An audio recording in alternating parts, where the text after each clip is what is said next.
আবারও ভারত প্রচার করল মিথ্যাচার। সঠিক যাচাই বাছাই করা ছাড়াই নাটোরের মহাশ্মশানের মৃত্যুর ঘটনাকে সাম্প্রদায়িক বিক্ষোভ হিসেবে অপপ্রচার। উনি আমাদের এই মন্দিরের সেবায়ত না, পুরোহিত না, পাহারাদার। সাম্প্রদায়িকভাবে প্রচারণা করা হচ্ছে। আমরা এগুলো চাই না, আমরা সঠিক তদন্তের মাধ্যমে বিচার চাই। আপনারা দেখছেন BD24 নিউজ, সঙ্গে আছি আমি ফারিয়া নাজনীন। নাটোরের কেন্দ্রীয় মহাশ্মশানে তরুণ দাসের হত্যা ঘিরে বহু গুজব ছড়িয়ে খবর প্রচার করছে ভারত। নিহত ব্যক্তিকে সেবায়েত, পাহারাদার উল্লেখ করা সহ কোনো যাচাই বাছাই ছাড়াই ভারতীয় গণমাধ্যম ছড়াচ্ছে সাম্প্রদায়িকতার বিষ। অথচ নিহত তরুণ দাসের পরিবার ও মহাশাসন কমিটির নেতারা বলছেন এটি কোনো সাম্প্রদায়িক হত্যা নয়। নাটোর শহরের বড় হরিশপুর শ্মশান থেকে তরুণ দাস নামের এক বৃদ্ধের মৃতদেহ পাওয়া যায়। পুলিশের ধারণা, রাতে গলা টিপে তাকে হত্যা করে লুটপাট করে সন্ত্রাসীরা।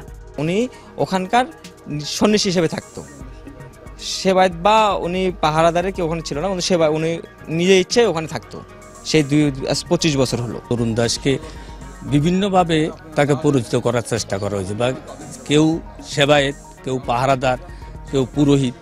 আসলে উনি আমাদের এই মন্দিরের সেবায়ত না, পুরোহিত না, পাহারাদারও না। বিদেশি একটা সংস্থা APP নিউজ, ওখানে ওনাকে নিয়ে যে সাম্প্রদায়িকভাবে প্রচারণা করা হচ্ছে, আমরা এগুলো চাই না, আমরা সঠিক তদন্তের মাধ্যমে বিচার চাই। তবে এটা নিয়ে কোনো সাম্প্রদায়িক যে কোনো বিষয়টা আমার মনে হয় এখানে না আনাই উচিত, কারণ বিষয়টা এখানে যেভাবে ঘটছে তাতে করে এখানে এইভাবে এরকম কোনো আমরা অনুভব করতে পারতেছি না। মন্দিরের ভিতরে যত প্রয়োজনীয় আমাদের পূজার আসবাবপত্র, যেসব জিনিসপত্র ছিল সমস্ত জিনিসপত্র চুরি করা হয়েছে এবং মন্দিরের ভিতরে যে ওয়ার্ডরোবের ভিতর থেকে বিভিন্নভাবে খোঁজাখুঁজি করা হয়েছে। মন্দিরের প্রতি ভালোবাসা, ভগবানের প্রতি ভালোবাসার থেকে সে এখানে থাকে, সেই মানুষটাকে খুন করা হয়েছে। এর বিচার খুব তাড়াতাড়ি করা দরকার। বিষয়টিকে সাম্প্রদায়িক দাঙ্গার দিকে ইস্যু বানানোর চেষ্টা করছে, যেটা আসলেও আমাদের তদন্তেও বিঘ্ন ঘটছে।